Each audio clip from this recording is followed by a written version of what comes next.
Halo teman-teman, apa kabar? Pada video kali ini saya akan menjelaskan tentang 5 definisi kekuasaan. Namun sebelum saya menjelaskan tentang kelima definisi kekuasaan tersebut, saya akan sedikit menjelaskan tentang apa itu kekuasaan. Oke, teman-teman, jadi kekuasaan adalah suatu kemampuan yang dimiliki oleh individu ataupun kelompok orang yang dapat mempengaruhi individu ataupun kelompok orang lain. Oke teman-teman, selanjutnya kita akan membahas tentang 5 definisi kekuasaan. Yang pertama adalah kekuasaan balas jasa atau reward power, di mana kekuasaan jenis ini merupakan kekuasaan yang menggunakan balas jasa atau reward power. Kekuasaan ini biasanya berupa penawaran gaji, upah, bonus, promosi, ujian, pengakuan atau penempatan. Kekuasaan ini juga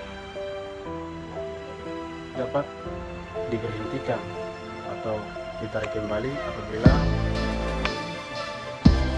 seorang bawahan tidak mampu atau tidak menjalankan tugas sesuai prosedur yang ditentukan oleh seorang pimpinan sebagai atau pemegang kekuasaan tersebut. Yang berikutnya adalah kekuasaan paksaan atau coercive power, di mana kekuasaan paksaan ini merupakan kekuasaan yang bersifat memaksa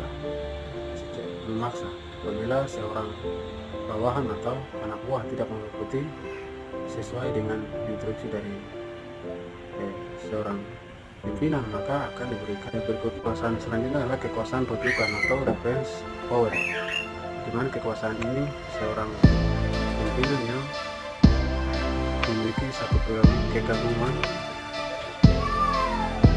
kepada seseorang atau seseorang berdasarkan kemampuan yang dimiliki orang tersebut, maka sang pemimpin tersebut merasa kagum, merasa puas, atau merasa sangat pantas untuk kemudian orang tersebut memberikan satu jabatan dalam satu kepemimpinan organisasi. Definisi kekuasaan selanjutnya adalah kekuasaan sah atau legitimate power.